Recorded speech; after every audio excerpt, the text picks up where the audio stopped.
He said, neither has the Lord chosen this one. And Jesse made 7 of his sons pass before Samuel. And Samuel said to Jesse, the Lord has not chosen these. And 11 says, then Samuel said to Jesse, are all your sons here? And he said, there remains yet the youngest, but behold, he is keeping the sheep. In other words, don't worry about him. He's just a shepherd boy. These are the sons that are in front of you. These are the good boys. And so we're not going to even worry about him. And Samuel said to Jesse, send and get him, for we will not sit down till he comes. And he sent and brought him in. Now he was a ruddy and had beautiful eyes and was handsome. And the Lord said, arise, anoint him, for this is he. Then Samuel took the horn of oil and anointed him in the midst of his brothers. And the Spirit of the Lord rushed upon David from that day forward. And that's the end of my reading. Today I want to talk about when you're in position, but you haven't accepted your calling. One thing that our pastor has been teaching us is about this life change. And he's been teaching us that each and every one of us are called. When we hear the word calling, a lot of us tend to think about preaching. And so we want to run from that. I'm not going to preach. That's not my calling. I don't ever want to do that. But calling symbolizes a lot more. Each and every one of us was called when Jesus first left the earth. When he was getting ready to leave, he called all of us as people, no matter how old we are, how young we are, men or women. He called all of us to go out and spread the gospel. So all of us had that charge from the very beginning, that we were to go out and let people know about Jesus Christ. Go out and let our light shine. Let people know who he is. And it didn't mean that we had to stand up in front of people and do it. It could have meant that we text somebody and encouraged them every day. It could have meant that we went to the homeless shelter and talked to those people. It didn't have to be in front of church folks, but he wanted us to go out to the ones, the lost, the ones that did not know him, and tell about him. That was what our initial calling was from everybody. And so I want to talk about David. There's a special thing about David. I want to talk about David's position. Before he ever got a calling, he was already in a spectacular position. And he didn't even realize it. Now, you got to understand this about being a shepherd. In order to really, truly understand his position and how it meets his calling, you got to understand him being a shepherd. Being a shepherd, you was smelly all the time. You was stinky. You was always outside. You were always around the sheep. That was your job. Nobody really wanted to be a shepherd. And it was normally passed down to the youngest child. So being that David was the 8th son, he was the youngest child, and so this was his job. I would imagine that all the sons at one point or another had been a shepherd, but it was something different about David becoming a shepherd. When David became a shepherd, our pastor always talked about, he used to preach to teddy bears before he ever preached to you guys. When David was just a shepherd, he started worshiping just with the sheep. So he didn't care if people worshiped with him or not, because he had worshiped with the sheep. He had learned to sing to the sheep, and the sheep heard his voice, and they knew his call, and they understood his song, and they would follow him. So he had been trained to worship. He had been trained to do all this before anybody else came, because he had nobody else. The sheep couldn't talk back to him. He could talk to them all day long, but they couldn't talk back to him because he was just a shepherd. So you've got to understand his position. You got to understand that all my other brothers are in a house. All of them are being treated nice. And here I am, just a shepherd boy. Matter of fact, when Samuel came to anoint him, his father didn't even mention him. His father didn't even bring him up because he was just a shepherd boy. And even when he brought to his attention, and I think you have one more son, he still said, don't worry about David because he's outside of his position, which is just a shepherd boy. There's some people in here that people have discounted you out and haven't even brought you to mind when there's somebody in need because you're just a shepherd boy. They haven't even thought about you when people are really needing to hear a testimony. They're really needing to hear a story because they don't feel like you're educated enough. They don't feel like you have enough experience. They don't feel like you have a theologian background. So therefore they bypass you because they don't think you have what it takes. And they're trying to put other candidates in your spot. But the thing that I like about God is it doesn't matter who they try to put in your spot. He put Eliab and Shammah and Abinadab, but none of them could take David's spot. See, the thing about God is he doesn't look at what we look at. We try to see if somebody's tall and prestigious. If somebody's going to be anointed as king, then they've got to be a chosen one. They got to have a special look. And so it appeared that the other boys did. It appeared that they had this significant look about themselves. And so Jesse was proud when he came in and said, here's my firstborn. Because the firstborn gets the birthright. The firstborn is the one that takes over. The firstborn is the one that he had spent all the significant amount of time with. So sure enough, it had to be the first one. He was strong and courageous. And he had been through a lot, but he said that's not him. He said, see, you look at the outward appearance. You look at him being strong, but he doesn't have the heart. He doesn't have the willpower. He doesn't have everything that I'm going to need. So that's not the one. And he looked at the second one. He said, no, that's still not it. You're still not getting it. And all the while, David is outside worshiping with the sheep. David has no idea any of this is even going on. David is in his position. One thing about being in your position, you can't worry about anybody else. You've got to be in your position. You can't do anybody else anything. If they messing up over here, I can't worry about it because I'm in my position. And so that's one thing about David. So let me back up real quick and just educate you on the story. You already know about David. But Saul was originally the king.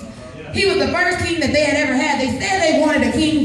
God didn't think they needed a king. But since they wanted a king, he gave them Saul. Saul was a good man. God loved Saul. And he put him as a king. And he was a good king. But he didn't pay attention to details.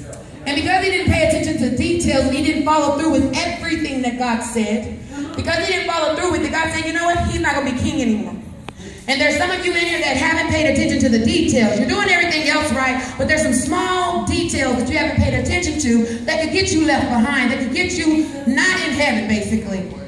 And so God is talking to Samuel, and Samuel is disappointed. He's upset because the king is no longer the king, and he doesn't know where he's going to get another one. And God tells him, he said, go down to Bethlehem. He says, I'm gonna send you down there, and I have a king in mind. And so Samuel goes down there, and he doesn't know who's going, and he tells God, you know what, if I go down there, Saul is going to find out, the first king, and he's going to have me killed. He says, well, I can't just go down there, God, because I'm afraid of Saul. And so he says, when you go down there, just tell him you're having a worship segment. Just tell him you get to go down there and worship. You don't have to tell him anything. Just say, I'm going down there to praise and to worship God. One thing about worship, and I'm very passionate about worship, is it confuses the enemy. When I'm really going through something, if I begin to lift my hands, and I begin to shout, and I begin to dance, and I begin to sing, it makes me look foolish to the enemy, because he's looking at me like, I've already won. Why is she smiling? Why is she upset? Why is she excited? And there's some of you in here, if we look at you, you have a smile on your face, but you're going through hell at home, and it confuses the enemy. So sometimes you ain't even got to say nothing. When you're trying to do what God has told you to do, sometimes all you got to do is worship. For worship will confuse the enemy. Worship will get him off your tail. Worship will mess him up. Worship will get you to what God wants you to do. If he had never entered into Bethlehem saying, I'm fixing to worship, then he would have been killed. But his worship confused the enemy, and they let him pass. Now, moving on into the home, he walks into the home, and he's looking, as I said, the first one didn't work, the second one didn't work, and the third one didn't work. And so the rest of them passed by. So we've now had 7 people that have passed by, and none of them have made it. And the thing that I looked at, I noticed, and I kind of got upset about it, I got offended. Because one thing about me, even though I don't live in Mississippi, and now my brothers are down here as well, if somebody asks my mom and them about their children, and they don't say a boy or a girl, if they say children, they say, well, do you mean Brucey? And they'll be like, no, we ain't talking about Bruce. And they'll say, well, do you mean Jabari? And they'll say, no, well, do you mean Toya? That they would think about me. I would hope they would think about me. But it's kind of crazy that David's dad went through all his sons. And then when he got done, he never thought about David. It says that Samuel was the one that said, do you have any more sons? So if Samuel wouldn't have projected something, if he wouldn't have said something, if he wouldn't have interrupted, then that would have been the end of the story. He would have walked away saying that was it. There's somebody that has forgotten about you. There's somebody that don't think you're worthy enough. There's somebody that has not mentioned your name at all. There's somebody that could care less if you get the job or not. There's somebody that's not thinking about you. But the thing I like about it is you ain't got to worry about it because it's a custom fit. It's a custom fit to this thing. So even though you're in your position, all you got to do is stay in position. You don't have to do anything else. David didn't have to stop doing anything. He stayed in position. He kept worshiping with the sheep and doing what God had asked him to do with the sheep. And in the midst of him being in his position, God sent for him. So David walks in, and immediately God says, this is the one I have chosen. Y'all got to understand this. David was this little short dude. David had red hair. He didn't look like no king. He was handsome, but that was it. Right? Some of y'all looking at yourself. He was handsome, but that was it. But God says, that's him. That's the one. That's the 8th son.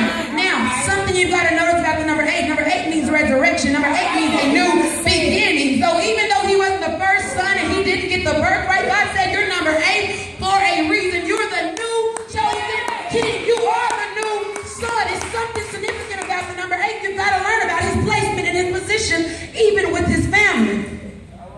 There was something significant. They got circumcised after 8 days. So it was something significant about that. Now, to truly understand his position, I've got to explain to you what a shepherd really do. We always hear the story about David and the shepherd, but I got to educate you on these sheep a little bit. And when I I say sheep, just see if you see yourself in there, because these are just sheep. I ain't talking about nobody. These are sheep. Sheep have a natural tendency to wander off and get lost. Just sheep. Just sheep. When lost sheep are in danger of getting lost or being attacked, or when they're in danger of being lost, they're in danger of being attacked. You got to understand this. They're in danger of killing themselves by drowning or falling off cliffs. They are helpless creatures who cannot survive long without a shepherd, upon whose care they are totally dependent on. Sheep are dumb animals that do not learn well and are extremely difficult to train. I'm not talking about nobody. Do not have good eyesight, and they cannot hear very well. They're very slow animals who cannot escape predators. They don't have any camouflage, and they have no weapons for defense. They get frightened very easily, and they get confused very easily. And they have been known to plunge blindly off a cliff, falling one right after another. Come on. Y'all ever heard blind leading the blind? But I'm just talking about sheep. So these are dumb animals. These are animals that are totally dependent upon the shepherd. So we look at shepherd and we don't think anything about it. But being a shepherd, you had to be on your A game. You had to really care for these sheep. They couldn't do anything by themselves. If the shepherd got lost, if the shepherd ran away, then all of the sheep were in jeopardy of dying. Yeah. They were in jeopardy of dying. So it was very important that he was a shepherd. If you were a shepherd, you would have to live kind of by yourself. You would either stay in a house or something that had wheels. You would be going along with your sheep. Another thing about a shepherd is it always says the shepherd. Have you heard the call? You always say they know my voice. One thing about it being sheep, you can't just push them and herd them and drive them if it's sheep. You have to get in front of them and lead them. You have to call out, and they hear your call, and they come because they can't hear very well, and they can't see very well. But it's something about a shepherd. They can hear his call, and so they can start following his voice. And even when one gets lost, the shepherd then has to put somebody else in charge of his flock, and he goes and he finds that lost one. So you've got to understand David's position. David had a strong, courageous position. Another thing you got to understand is they couldn't fend for themselves. So if there was an animal or anything that came, they had nothing for themselves. They couldn't fight for themselves. So a shepherd was in trouble every day. He could be in trouble because he had a large flock that he had to account for. And in David's case, David even told people when they didn't believe in him, when they didn't trust him, when they didn't think he was capable, he even went and told them.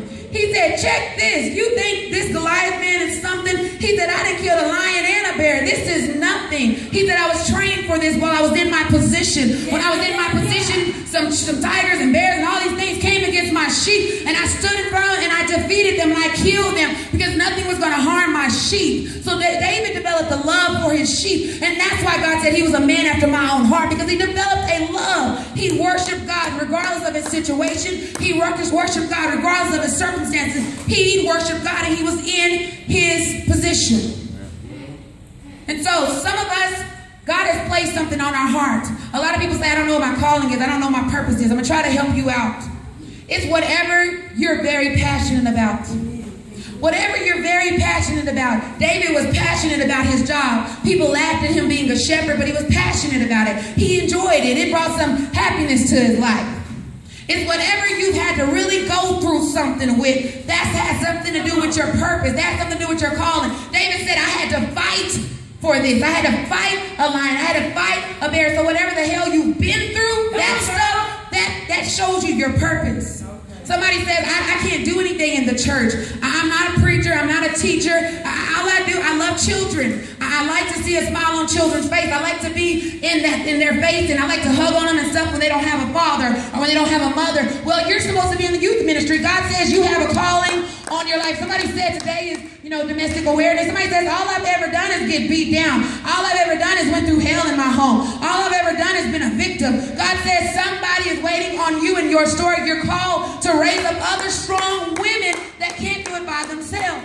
So each and every one of us have a calling on our life. And one thing we like to do is we like to doubt our calling. We like to feel like we're not good enough. And I love what God says. He says, those I've called, I've already qualified.